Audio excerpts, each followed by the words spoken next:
Ish kryebashkiaku i Tiranës Erion Velia është arrestuar për korrupsion, ndërsa emërimi si ministër i miku të tij Arbian Mazniku ka ngritur dyshime për përfshirje të mundshme në skandalin e Nesti Angonit. Banorët e Durrësit denoncojnë përmbytjet e përhershme nga ujërat e zeza pas çdo rreshje shiu, duke kritikuar neglizhencën e bashkisë. Autoriteti kombëtar i ushqimit zbulon se kompanitë Lufra dhe Erzeni kanë tregtuar qumësht me aflatoksin, duke rrezikuar shëndetin e konsumatorëve. Një 58 vjeçar është ekzekutuar me 2 plumba në kokë dhe 1 në kraharor në Vlorë, ndërsa motivet mbeten ende të paqarta. Kliton Sulçe, i njohur si kinezi dhe bosi i call centerave, ka dhunuar rënd me shkop bejsbolli djalin e ish deputetit të Partisë Demokratike, ndërsa vazhdon të jetë i lirë.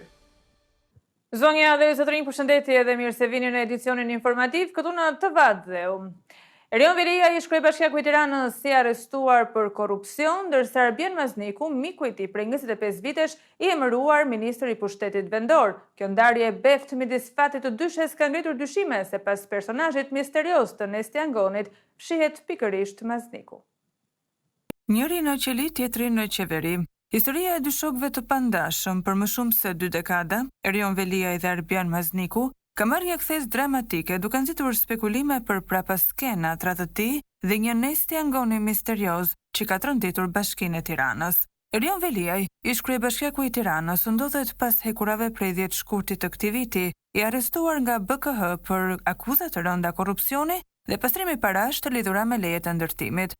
Ndërkohë Arbian Mazniku, krahu i tij djathtë për më shumë se 25 vite, jo vetëm që nuk u prek nga skandali, por u ngrit në postin e ministrit të pushtetit vendor në kabinetin e Edi Ramës. Kjo ndarje e beft mes fatit të dyshes ka ngritur pikpyetje serioze. Në korridoret e bashkisë, ironia e zezë ka marrë formën e një batute. Në aramisht të vjetër, Arbian do të thotë Nesti, një thumbim që nuk kupton se pas identitetit anonim Nesti Angoni që dorëzoi informacione kyçe për hetimin e Veliajt, mund të fshihet pikërisht Mazniku.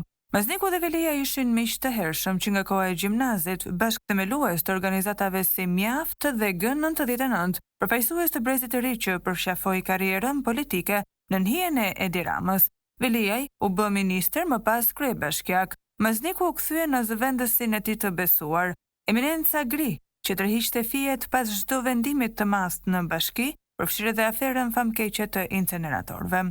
Por gjithçka ndryshoi në 2022-shin, kur Rama shkëputi Maznikun nga bashkia dhe afroi në qeveri, ndërsa Velia i përballej me hetime. Mazniku shionte heshturazi përfitimet e pozicionit të ri. Në kulmin e përpjekjeve politike për ta rikthyer Veliajin në liri, Mazniku nuk dha asnjë shenjë mbështetjeje nga publiku. Edhe kur më në fund foli në intervista televizive, deklaratat e tij ishin të ftohta dhe të kujdesshme, larg nga një mbrojtje që dikush do ta priste nga një mik i vërtet. Partia Socialiste nuk bëhet mburoj për kolegët që përballen me drejtësinë, u shpreh në Top Story, ndërsa në një tjetër dalje tentoi të zbuste qëndrimin, duke thënë se arrestimi i Veliajt ka qenë një përjetim shumë traumatizues, ndërkohë vetë Veliaj, sipas përgjimeve të publikuara, nuk ka pasur fillimisht dyshime mbi Maznikun, duke përmendur si kontakt të besuar në komunikimet me familjarët, por në rrethin e ngushtë të mbështetësve të Veliajt, etiketa tradhtar tashmë ka filluar të ngjitet fort Maznikut. A është Mazniku thjesht një politikan që dinte kur të largohej, apo është ai Nesti që ndihmoi prokurorinë të rrëzonte mikun e tij të vjetër për të ruajtur karrierën e vet? Për momentin pyetjet mbeten pa përgjigje, por rruga që për një çerek shekulli ishte e përbashkët, sot ndodhet në 2 skaje të ndryshme. Njëra përfundon në burg dhe tjetra të çon në kabinetin qeveritar.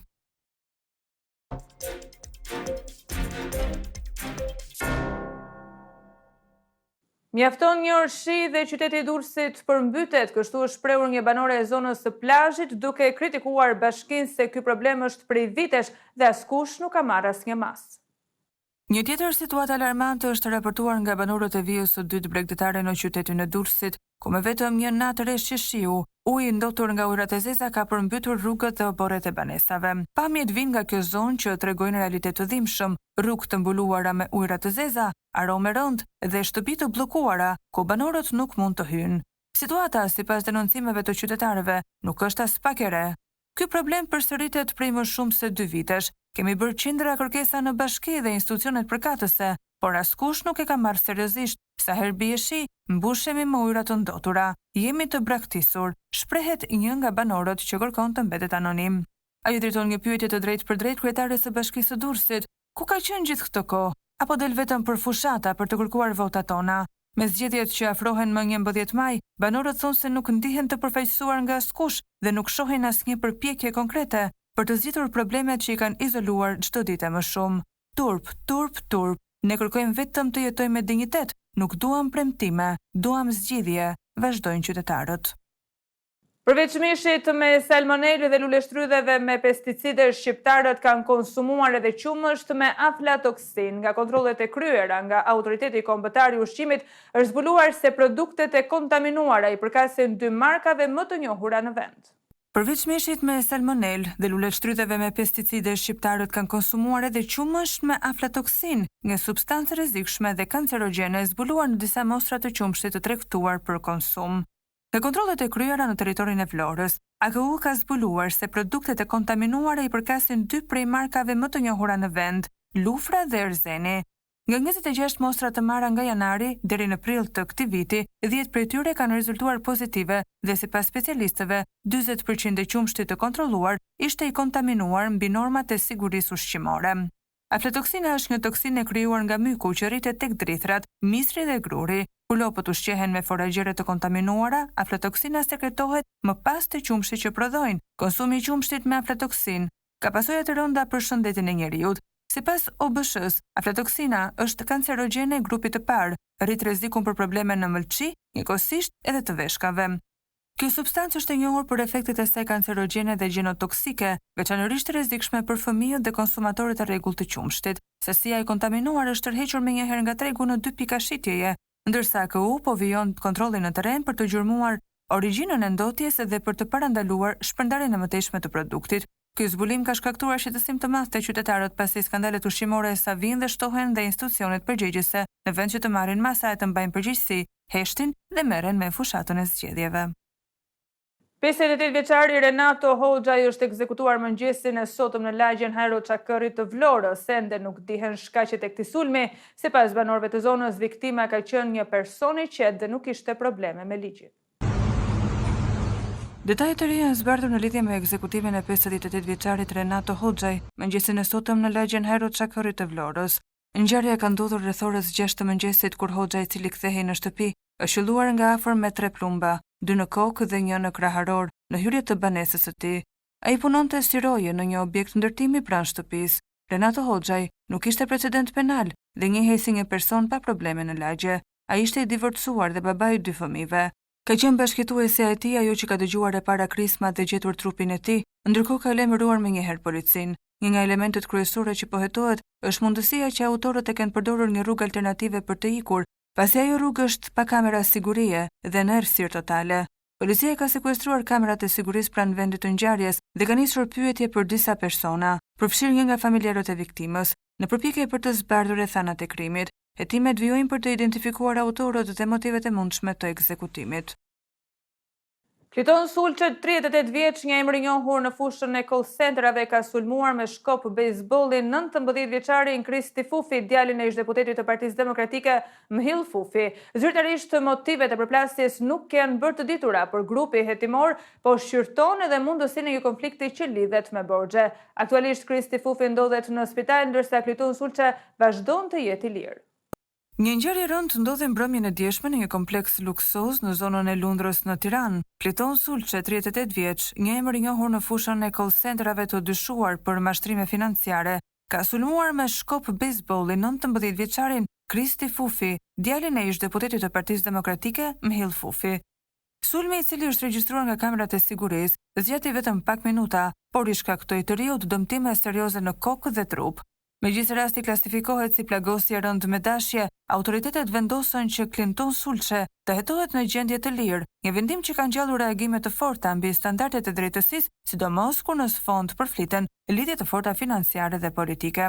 I njohur me Novkën Kinezi, Sulçe ka ndërtuar një perëndori të call centerave në Tiranë, ndaj të cilëve janë ngritur disa herë akuza për mashtrim ekonomik.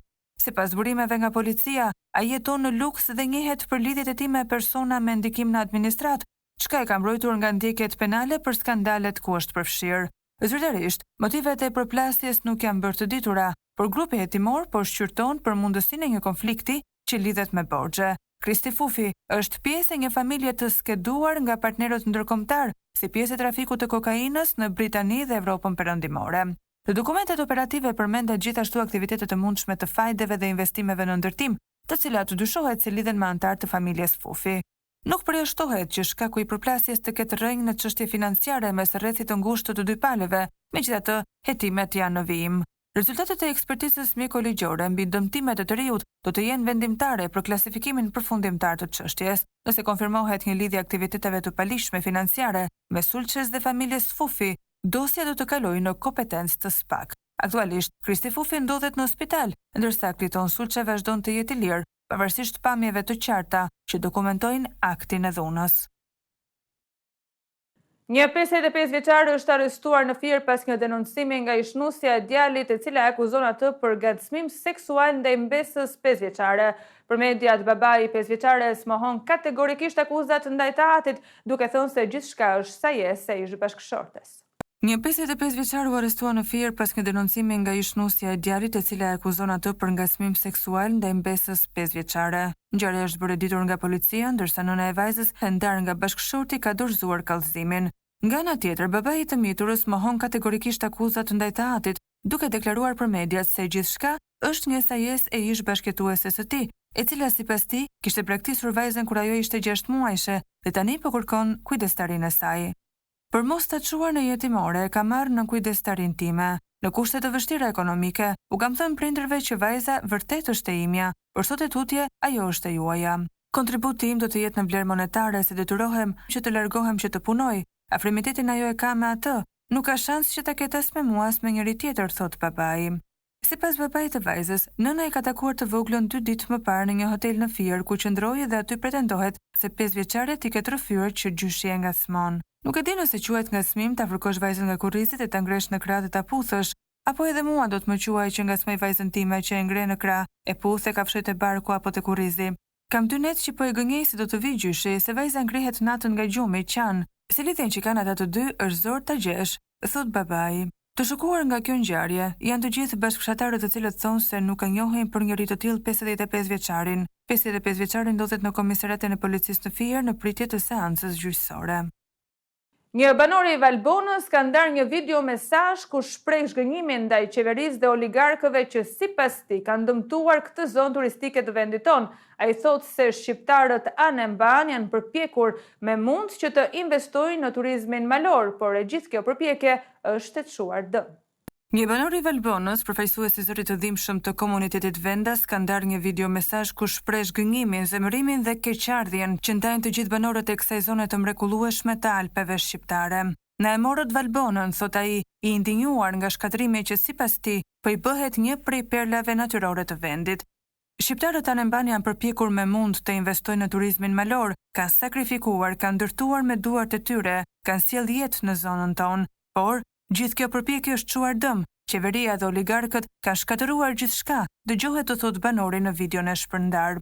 Kjo nuk është hera e parë që Valbona, një zonë me potencial të jashtëzakonshëm turistik dhe ekologjik, përmendet në lajme për ndërtimin e hidrocentraleve, por këtë herë fjala nuk është vetëm për natyrën, por edhe për jetën e njerëzve, për shpresën e djegur dhe për pasojat që tashmë po ndihen.